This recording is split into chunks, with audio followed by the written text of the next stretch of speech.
Aloha everybody, this is Gigi from Kauai Community College. This is a video on derivatives and using the definition of derivatives. Okay, so let's get started. Example 3 here. So make sure you watch example 1 and 2 before this third video here. Okay, now the question said to go ahead and find the derivative of the function k of x is equal to 1 over x, and then find the equation of the tangent line after we find the derivative function. Okay, so by definition, we know that the derivative of the function is defined as limit as h goes to 0 of, it will be y2 minus y1 over x2 minus x1. Remember that. So that would be f of x plus h minus f of x all divided by h. Okay, so that's the derivative function. That's the definition. So what we're going to do is go ahead and apply that to this function 1 over x. So wherever we see x, we will put in x plus h when we are looking at f of x plus h. So f prime, not f, k prime of x is equal to, meaning the derivative is limit as h goes to 0 of 1 over, instead of x, we have x plus h minus 1 over x, which is the function itself, divided by h. Now, when taking the limit as h go to 0, we can't just say, I'm going to go ahead and substitute h equal to 0 right here, because the denominator is 0, and we cannot divide by 0.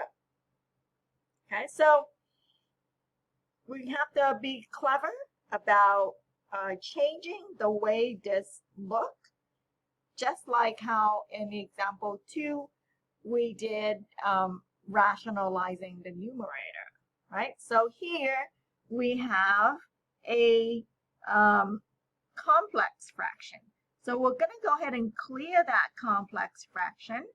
To clear the complex fraction, just like rationalizing, we're multiplying by 1 because we don't want to change the way the value of the expression, so we have to multiply by 1, right? So the 1 is going to be something that is going to get rid of that complex fraction, meaning to clean that up. And to clean that up, we're going to have to get rid of both denominators here because it's a fraction on top of a fraction. So then what we're going to do is we are going to multiply by x times x plus h divided by x times x plus h. And that is because that is the least common denominator, right? So least common denominator divided by least common denominator is 1. Multiplying by 1 isn't going to change the value of the expression, so we can go ahead and clean that up. Now, when multiplying by 1 here, we can see that x plus h is going to go ahead and divide out that x plus h right here. We will have 1 multiplied by x, which will give us just x on that first term. The second term, the x is going to be divided out with this x, leaving us x plus h multiplied by 1. Actually, it's going to be negative 1, right? So negative 1 multiplied by x plus h is going to be minus x minus h. All divided by, on the denominator, you have h on the front, x plus h. And we are still taking the limit as h goes to 0, and that is the definition of derivative. Now, how does that help? We can see that x minus x is going to be 0. That's gone. And then we also will see that the numerator has negative h, the denominator have h. So when we divide, we'll get negative 1 on the numerator. Therefore, this right here is equal to negative 1. No, actually, I need to write limit. Limit as h goes to 0 of negative 1 on the numerator. On the denominator, we will have x times x plus h. Now, when h is approaching 0,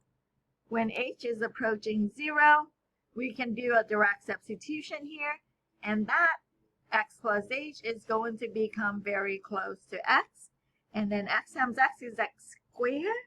So we can now say that the derivative of the function k is going to be negative 1 divided by x times x is x squared.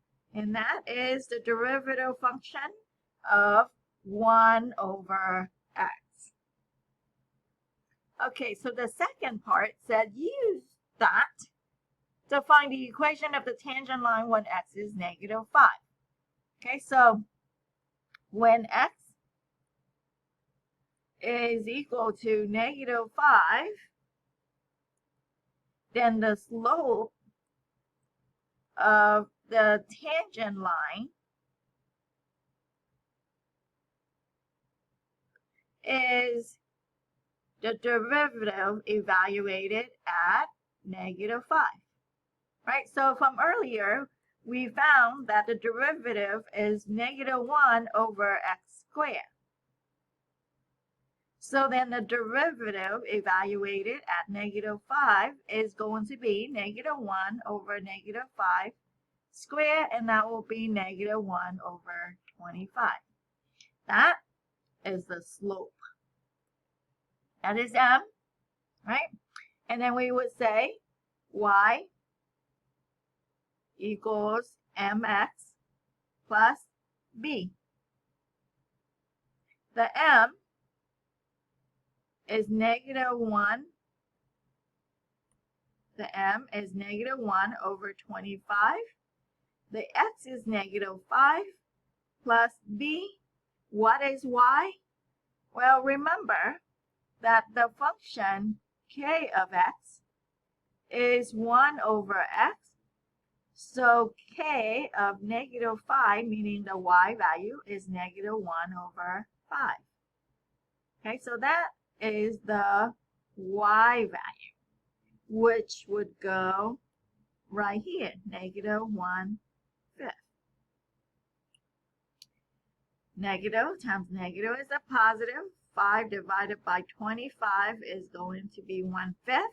Subtract 1/5 over negative 2/5 is equal to b. So we would say then the equation